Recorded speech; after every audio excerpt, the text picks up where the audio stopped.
Good morning student. कल तक हमने पढ़ा था कैसे ब्रिटिश ईस्ट इंडिया कंपनी हमारे यहाँ पे आई और उसने अपना रूल इस्टेब्लिश किया। आज हम पढ़ेंगे फ्रेंच ईस्ट इंडिया कंपनी के बारे में। आपको मैंने बताया था कि पोर्टुगीज़, डच, फ्रेंच, ये सारे जो ब्रिटिश, ये सारी कंपनियाँ ये हमारे यहाँ पे कॉलोनीज़ बनाने के उद्देश्य से आई थी। उसमें जो ब्रिटिश ईस्ट इंडिया कंपनी थी और फ्रेंच ईस्ट इंडिया कंपनी के बीच में पहले से राइवल्टीज़ थी, क्योंकि ये दोनों यूरोपियन कंट्री हैं और ये दोनों ना अपना इंडिया पे पॉलिटिकल पावर इस्टेब्लिश करना चाहती थी। ब्रिटिश ईस्ट इंडिया कंपनी 1664 तक अपना पूरा कंट्रोल इस्टेब्लिश कर ली, तो इसके एवज में फ्रेंच ईस्ट इंडिया कंपनी ने भी 1664 तक अपने साउदर्न इंडिया में अपना पूरा राज इस्टेब्लिश किया। उन्होंने चंदेर, नागौर, पौंडीचेरी, माहे, इन सारे जगहों पे अपनी फैक्ट्रियाँ बनाई और फैक्ट्रियाँ बनाते ही ब्रिटिश ईस्ट इंडिया कंपनी और फ्रेंच ईस्ट इंडिया कंपनी के बीच में एक राइवल्टी शुरू हो गई। अब हम पढ़ते कॉर्नेटिक वॉर्स, जिससे दोनों में से कौन इंडिया में हावी हुआ इसके बारे में पता चलता है। इंग्लैंड और फ्रांस, यानी ब्रिटेन और फ्रांस, ये दोनों एक राइवल कंट्रीज़ हैं, क्योंकि ये यूरोपियन कंट्री हैं और ये वहाँ पे भी अपने पॉलिटिकल पावर्स को लेके हमेशा इन लोगों के बीच में हमेशा कुछ ना कुछ क्लैश रहता है। इंडिया आने के बाद भी इनके बीच में ये होता है, क्लैश हो जाता है।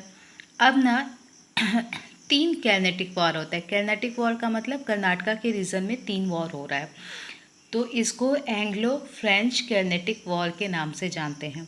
एंग्लो फ्रेंच कैनेटिक वॉर क्यों कहा जाता है? क्योंकि एंग्लो यानी अंग्रेज की वॉर, फ्रेंच यानी फ्रांस की सेनाएं और कैनेटिक यानी कर्नाटक में ये वॉर हुआ था। ये जो वॉर होता है इसमें ये 3 बार होता है। फर्स्ट वॉर जो होता है 1764 से लेके 1763 के बीच में होता है। ये जो आज का प्रेजेंटली तमिलनाडु है, तमिलनाडु है, कर्नाटका और आंध्र प्रदेश के रीजन में होता है। जो पहला कर्नाटिक वॉर है वो ब्रिटिश और फ्रेंच के बीच में इसलिए होता है क्योंकि जो ब्रिटिश और फ्रेंच हैं वो ऑस्ट्रियन एम्पायर्स को लेके यूरोप में पहले से ही झगड़ा कर रहे हैं। उस एवज में यहाँ पे झगड़ा होता है। फ्रेंच की तरफ से डुप्लेक्स, वहाँ जो डुप्ले हैं वो यहाँ के गवर्नर जनरल बनाए जाते हैं और ये वॉर होता है। इस वॉर के बाद से जो फ्रेंच है वो जीत जाता है और जीतने के बाद से वो पौंडीचेरी पे अटैक करता है और पौंडीचेरी का कंट्रोल पूरा फ्रेंच के पास हो जाता है। लेकिन इसके बाद एक ट्रीटी होती है जिसको आइला चैपल की ट्रीटी के नाम से जाना जाता है और इस ट्रीटी के बाद से जो ब्रिटिश के जीते हुए किले हैं वो ब्रिटिश को वापस कर दिया जाता है। उसके बाद सेकेंड कॉर्नेटिक वॉर होता है। सेकेंड कॉर्नेटिक वॉर में जो succession of throne of Hyderabad है, यानी हैदराबाद के राजा के जो सक्सेसन है उनके बीच में ये वॉर हो रहा है। तो उनके जो सक्सेसन है उनका नाम है मोहम्मद अली और मोहम्मद जंग और मोहम्मद अली। ये 2 सक्सेसन है जिनके बीच में ये वॉर चल रहा है। इस वॉर में एक तरफ से फ्रेंच की सेनाएं आ जाती हैं और एक तरफ से ब्रिटिश की सेनाएं आ जाती हैं और इन दोनों का आपस में वॉर होता है। इसमें फ्रेंच सेनाएं डिफीट हो जाती हैं, हार जाती हैं और फिर ट्रीटी ऑफ पौंडीचेरी साइन होता है। इस पौंडीचेरी के हिसाब से फ्रांस ने जितने भी कैप्चर किए हैं ब्रिटिश के रीजन्स उन सबको उनको वापस करना पड़ता है। फिर फाइनली तीसरा वॉर होता है और तीसरे वॉर में 1756 से 1763 के बीच में होता है और ये जो वॉर होता है ये बेसिकली चंडेल नौगौर जो फ्रेंच की टेरिटरी इस्टेब्लिश हुई है वहाँ पे होता है। इसमें भी जो है फ्रेंच आर्मी डिफीट हो जाती है और फिर ट्रीटी ऑफ पेरिस साइन होता है। ट्रीटी ऑफ पेरिस के हिसाब से जितनी तरह की फ्रेंच ने जितनी फैक्ट्रियाँ ब्रिटिश की कैप्चर की हैं उन सबको वापस करना होता है। ब्रिटिश सारे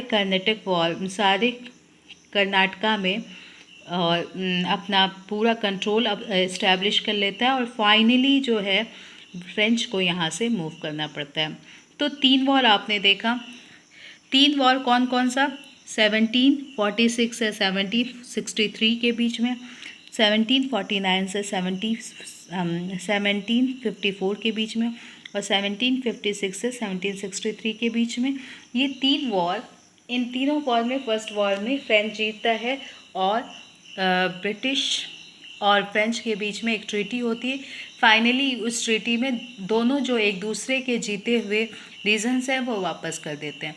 जो दूसरा वार होता है वो फ्रेंच और ब्रिटिश एक्चुअल में हैदराबाद के किंग के दोनों सक्सेशन के बीच में होता है, यानी दोनों जो राजकुमार हैं उनके बीच में होता है।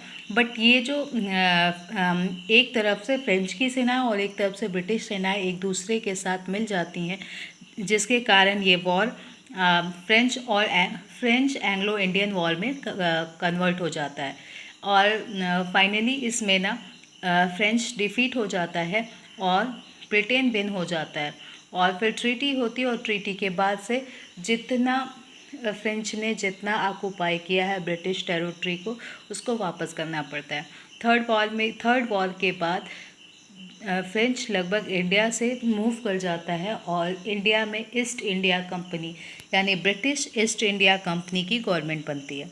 ये आपने पढ़ा कैसे कर्नाटका में फ्रेंच ईस्ट इंडिया कंपनी को हटाया गया पूरी तरीके से और British east India company control हुआ। अब ऐसे अलग अलग रीजन्स में आप पढ़ोगे, यानी बंगाल में कैसे हुआ। अभी मैंने सिर्फ कर्नाटका का बताया कि कर्नाटका में कैसे वॉर हुआ और कैसे इस्टेब्लिशमेंट हुआ। अब बताऊंगी कैसे बंगाल में हुआ, कैसे पंजाब में हुआ और कैसे डिफरेंट मराठाओं के साथ कैसे डिफरेंट रीजन्स में कैसे वॉर हुआ और किस तरह से ब्रिटिश धीरे धीरे करके अपनी टेरिटरी वहाँ पे स्टैब्लिश करना स्टार्ट किए। तो नेक्स्ट वीडियोज़ में जो है बंगाल के बारे में पढ़ेंगे। Thank you.